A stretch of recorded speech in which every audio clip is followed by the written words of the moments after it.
Welcome to Buckeyes Tomorrow Morning for Tuesday, April 8th. I'm your host, Tom Orr. The Texas game in 144 days, the game against Michigan in 235 days. If you're planning your next event, make it unforgettable with Grateful Griddle, Columbus's favorite food truck, serving up smash burgers, gourmet sandwiches, and good vibes. Book your catering today at GratefulGriddleOH.com. The vibes, pretty good in Columbus this week. Weather is pretty good. The weather for Saturday's spring game looking pretty good. It should be a lovely day out at Ohio Stadium. We will be there, and there's going to be plenty of interesting storylines to talk through and watch as the Buckeyes take the field for the 2025 spring game. In the lead up to that, we're going to let you hear a little bit today from Ryan Day. We got a chance to hear from him after the Buckeyes practice on Monday. Had a lot of interesting stuff to talk about. Certainly a lot about the quarterback battle, but a lot about some other positional battles as well. Some interesting stuff about why they had the quarterbacks go live during practice on Saturday and much more. But of course, we got to start with the quarterback battle. It's all anyone wants to talk about. So let's talk about the quarterback battle. Ryan Day, what is the latest on the quarterback battle? Well, one thing, I met with the quarterbacks and, I made the comment that the only thing that was different about Saturday's practice was the fact that, we had students there and we had the media there. Other than that, it was just another practice. But what it does make you realize is how important every rep is. And that's, my job, and that's Billy Fessler and Brian Hartline's job, is to make sure that, they understand every single play matters. And we got to get better every day. That being said, it's been, three guys getting after it every day, improvement across the board.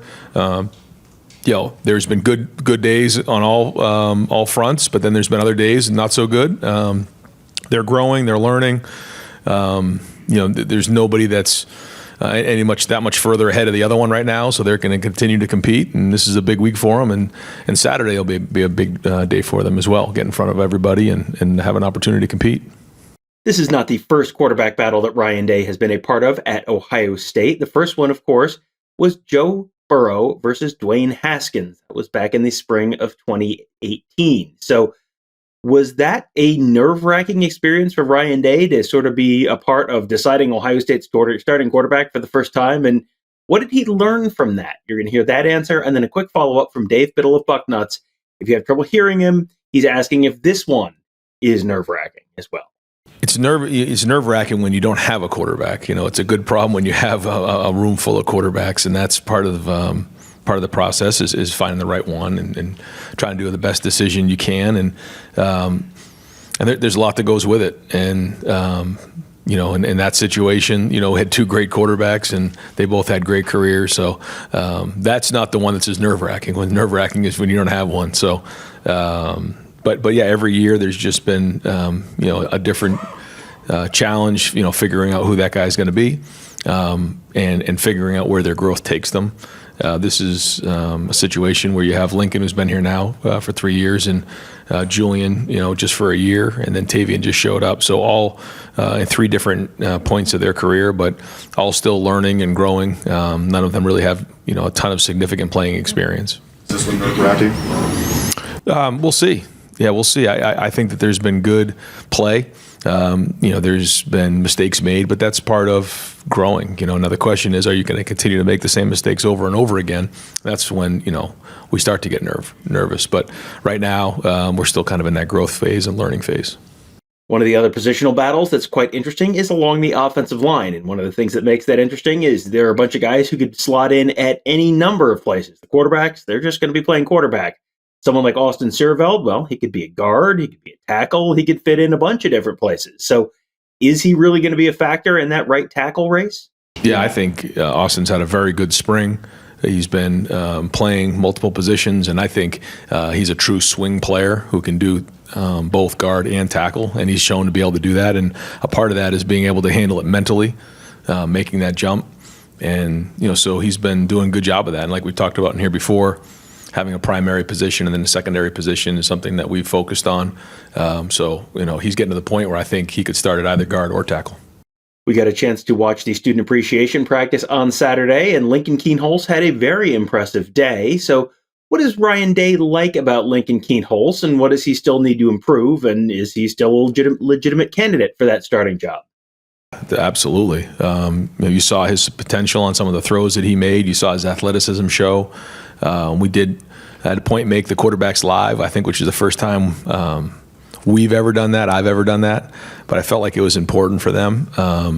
And that was good to see them, move in the pocket and understand what live bullets are going to be like. And I think that's behind us now, but we got that in, and that was good. But I think that Lincoln, and I think it's the same for all the quarterbacks. We're trying to make the routine plays routinely, and I know you've heard me say that before, but that's really important to keep the offense moving. And we have good skill players, we have good pieces around them. If they can just keep the offense on track on first and second down, and then play good, smart football on third down, make the throws in a red zone, and then when it's time to win the game in a 2-minute drill, that's when they have to be special. Right now, we're to the point where we just need to make routine plays routinely. We've seen them make this spectacular. We need them to make routine plays and be consistent. And sometimes that can be boring, but that's playing the position of quarterback. And all it takes is 1 or 2 plays to ruin your entire day. We've been there before. Where a quarterback can play really, really good, but 1 play could ruin the entire afternoon in the game. So, I'm kind of bouncing around on you, but with Lincoln, I think that's the case. But it's like that with all the quarterbacks. This is year 2 for Jeremiah Smith, and he is obviously way, way, way ahead of what you would reasonably expect someone entering his second season to be. Tony Gerderman put together a list of true freshman seasons and stats throughout Ohio State football history for wide receivers, and it was incredible because no 2 other true freshmen had more receptions, yards, or touchdowns than Jeremiah Smith. The only 2 people combined who matched him in any category were Chris Carter and David Boston, who combined for 15 touchdowns, which matched Jeremiah Smith's true freshman season. So obviously he's way, way, way ahead of the curve on what it means to be a freshman wide receiver. So, okay, now heading into year 2, what's the expectation for him and where can he continue to grow? I think everybody on the team is at a different point. And that was the message today to the team, that everybody has to continue to get better when they're on the field. Now, where is Jeremiah as opposed to Tavian St. Clair or Devin Sanchez? They're different points. But for Jeremiah, it's like, how do I get that 1% better every day? And a lot of it is learning how to become a good teammate, learning how to encourage other guys around him to play winning football, which he does, but you're starting to see him come out of his shell a bunch. He's done some route work inside in the slot, which is, mostly he was outside last year. We're going to increase his route tree as time goes on. So, there's a lot of things that he can improve on, certainly, but getting more and more experience is part of it, but also just, growing into his position and his personality on the team. This time last year, Jeremiah Smith was the true freshman wide receiver who everyone was talking about. This year, it is Quincy Porter. And while, let's pump the brakes, he is not Jeremiah Smith, he did manage to lose his black stripe on Saturday. That's pretty darn early for a true freshman. So what did he do to become the first true freshman to lose his black stripe this year? He was productive. He made a lot of contested catches. You guys were able to see that. We've seen a lot of that leading up to this point. And we don't like to get those black stripes off too early for the freshman, but he earned it, especially in a competitive live day like that, to make some of those catches. And he had a couple of catches before you guys even got in there that day that kind of lit up the group. So I liked just how gritty he was, how competitive he was, and he's showing toughness, again, making those contested physical catches. And so if he can keep playing like that, he's going to find himself playing a lot of football this year. Now back to Jeremiah Smith for a minute. How is he managing sort of the off-field pressure and all the stuff that comes with being a star player at Ohio State? We saw the students just mob him during the post-practice photo and autograph session, and that seems like that might be a microcosm for what life might be like for him anytime he goes out in public. So how can Ryan Day and the coaching staff help him with that? Well, Jeremiah is a fairly private person, so that is in his favor, but we've talked about it. And, every time a situation like this comes up, we need to have a plan. CJ Barnett has a big part in this. And, we talked about that, and we spoke with Jeremiah even for that event there, what the plan was. He's become obviously just kind of complete lightning rod. I mean, you see him and it's just, everybody lights up because not only what type of player he is, but who he is as a person. He's got that smile that just lights up a room, and he's just magnetic personality. So, all the recruits, when they come in, you ask them, so who'd you like at practice? Every single one of them say Jeremiah Smith. But I think with him, it's not just the ability of what he does on the field, it's how he works. It's his personality, his humility, all those things. So, but to answer your question, we have to put a plan together. He's in the city of Columbus. He's one of the most high-profile players, in the country, and certainly one of the most high-profile people in the state of Ohio now. And that's really the reality. So putting that in place, and I know fans respect that. He's also still just, a young man trying to find his way, and he is. When you look at him, you don't think of it like that, but he is. And so we put a good plan together to make sure that he has what he needs. Another second-year player who looked mighty impressive during that student appreciation practice was linebacker Payton Pierce. Can he potentially be that third linebacker for the Buckeyes this year? You know what you got with Arvell Reese and Sonny Styles, but you've also seen third linebackers like Cody Simon in 2023 and Arvell Reese in 2024 really kind of help pick up the slack and help pick up some crucial reps. So can Payton Pierce maybe be that guy this year? Yeah, I think Payton Pierce is thriving right now with, having James and having Matt there. Matt certainly has a great background in linebacker play and, just some of the new things and some of the schemes and techniques that are going on. He's a guy that understands football at a high level. He's a great tackler. He was a high school wrestler. He can really see it. And, I think he's really coming into his own. He was coming off an injury, coming out of high school, getting here, and then you have that freshman year. Now he's got a whole off season to really train, and he's playing well here. So he's seeing things well. He's playing fast, and this is another guy that's going to have a big impact for us this year. All right, back to the quarterback race now. And Ryan Day was asked to sort of just break the race down. Is there any gap in there between any of the guys? I think it's fair to say that Tavian has probably the longest way to go just because of just the lack of experience. I think it's easy to see. You guys saw it on Saturday, the talent and his ability to run, his athleticism, the arm. He has all those things. He just needs to play more. He needs to see it more. The game's just moving really fast for him right now, but he's picking it up. He's getting it every day. So I'd say he probably has the farthest way to go, and then Lincoln and Julian are pretty much neck and neck right now.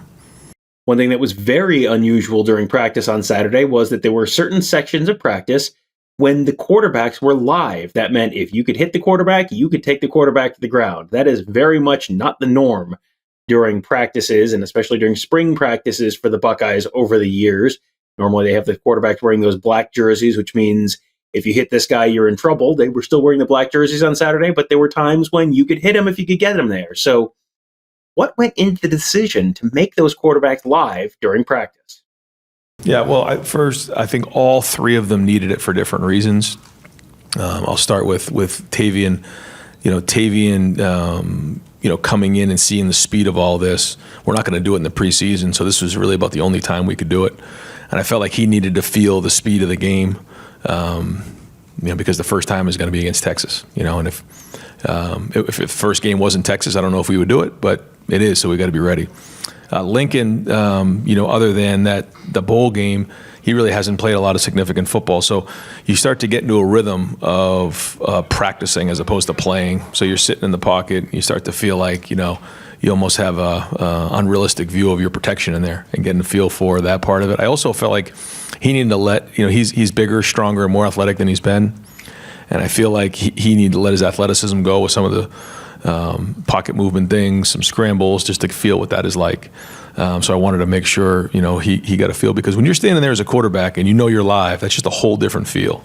Being a quarterback, knowing what that's like, I thought that was important. And then lastly with Julian, and again, he had a few snaps last year, but hadn't really played, college live football, and so I wanted to just get that feel of what that was like. And when you're in the pocket and you get too much depth and the defensive ends are rushing up the field, that's a sack. They're gonna whiz by you to stay off the quarterback, because that's what we do. But you got to feel what that is like. And so I felt like that was important for all three guys for different reasons. But that's probably the hardest thing for a young quarterback to understand is, standing in the pocket, when to stand in there, when to slide and create, and when to escape. And if you're not live, it's really hard to replicate that. So we felt like it was important. Everybody came out alive, and so I think we feel good about that. Ohio State obviously coming off of a national championship season, so in a year when you won it all, I'm sure there's a temptation to just say, all right, well, we're just going to run back and do everything the same way we did last year. So how much has Ryan Day stuck with what worked last year and last spring in terms of getting the team ready, and how much has changed this year? Coming off of last year, my initial first 2 weeks after the season was, okay, I wasn't even thinking about anything moving forward. Boy, we have to take a step back in spring. We just played 16 games. It's a long year. We have to be really smart. Our roster goes to 105. We can't afford to lose anybody. Got about a week and a half into spring and realized, the guys who left played a lot of football. The majority of these guys haven't played a lot of football. We need about 5 more weeks of spring football. We do. So we're going to petition the NCAA to see if we can get 5 more weeks, but I don't think they're going to pass that one. So it's actually become one of the most physical spring balls we've ever had. Now, guys like Caleb, guys like Sonny, some of the older guys, we've kind of pulled out a little bit. We've played a little bit more with the 2s and the 3s, getting those guys more and more reps because they need to play. They haven't played. And it's so much different when you're a backup and you flash and you make a play or two. When you're with the 2s, okay, now you're the guy that we're focusing on. You got to sustain that level of play throughout a whole game. And we call it, you got to carry water. You got to be able to do the work. And that's growing up, as we all know. And so, we're looking for a lot of these guys to take the next step with that, to be able to now take more of these reps and be able to handle that for extended periods of time. And so that's where we're growing. But we're young, inexperienced. But the more we can do this, the more we can play and get scrimmage-like environments, the better. So we're going to do that at the spring game on Saturday, just to kind of hit that format. So we'll break up offense and defense, and the first part of that will be thud, for some of the guys who have played a lot of football. But we'll be doing that, and then once that happens, after a few drives, we'll get right into it, and we'll be tackling. The quarterbacks will not be live, but everybody else will, and it'll look like a normal spring game. If you are looking for a position group to sort of furrow your brow and maybe be a little bit concerned about, you have my permission to be a little bit concerned about the depth at defensive tackle right now. That's something that Ryan Day has sort of talked about on and off, and a position where we've sort of speculated that they might be looking at the transfer portal following spring ball. But let's get an update on where things stand right now with that defensive tackle spot.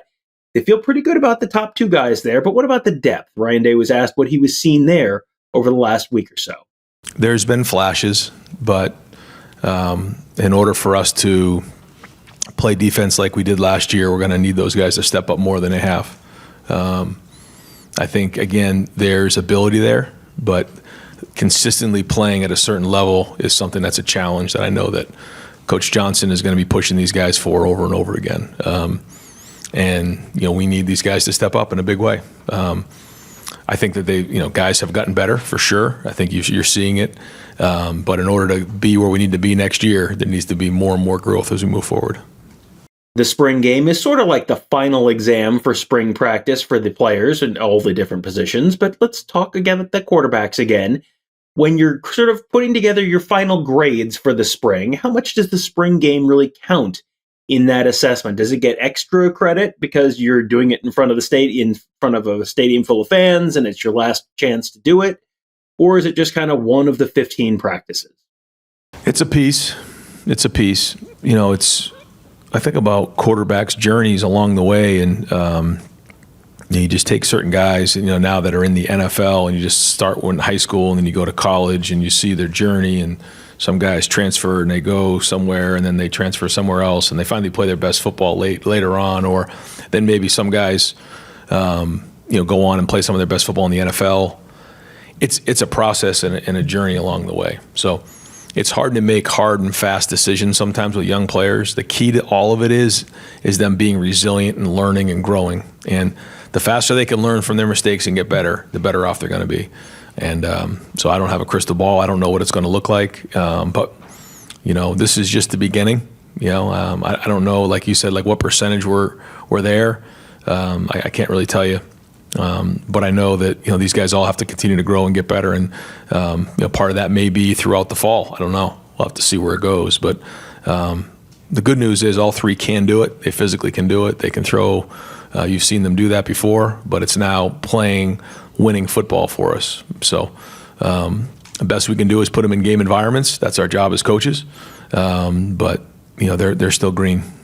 And finally, looking back at last Saturday's practice, when we were inside the Woody Hayes Athletic Center for that spring practice, for that student appreciation practice, it felt like the defense was playing pretty well and playing pretty fast, which is pretty impressive for a defense that only was returning 3 starters. And honestly, we did not see a lot of Caleb Downs and Sonny Styles. So it was really mostly guys playing who had not played a whole heck of a lot last year. So was Ryan Day happy with how the defense is playing right now? Well, that's why we went live, to feel that velocity, because there's just a different feel when you're tagging off. Sometimes on the perimeter, thud.